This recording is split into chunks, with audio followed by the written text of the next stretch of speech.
Предупреждение. Брандън предсказа чума с 350 милиона жертви.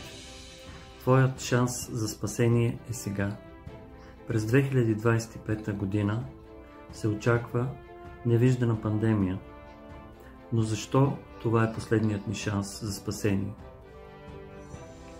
Пророкът Брандън предрече, че наближава голяма чума. По Божие откровение той видял болници, препълнени с тежко болни, и че тази пандемия ще отнеме живота на 350 милиона души. Нещо много по-ужасяващо, отколкото можем да си представим. Как можем да оцелеем в това бедствие, което се случва в последните дни? Нека прочетем два стиха от Писанието. Който има ухо, нека слуша, що говори Духът към църквите. Който победи, няма да бъде повреден от втората смърт. Откровение, глава 2, стих 11. Имам още много неща да ви кажа, но не можете да ги понесете сега, а когато дойде онзи, Духът на истината, ще ви опътва на всяка истина.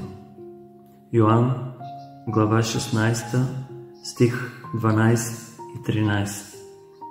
По тези Божии думи виждаме, че Бог Исус ще се върне в последните дни, за да изрече всички истини, чрез които да очисти и спаси човека. Само онзи, който приеме тези истини, живее сред тях и ще бъде създаден за победител. Ще получи Божията закрила и Божията благословение и ще бъде запазен. Как да търсим истините, които Бог изразява в последните дни? Откровението предсказа: ето, стоя на вратата и хлопам. Ако чуя някой гласът ми и отворя вратата, ще вляза при него и ще вечерям с него. И той с мен.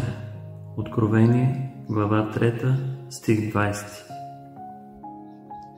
Господ в последните дни ще говори и ще хлопа на сърцата ни чрез Словото си. Божиите овце, щом чуят гласа му, ще го разпознаят, ще усетят топлина, ще усетят властта на неговите думи и ще го познаят.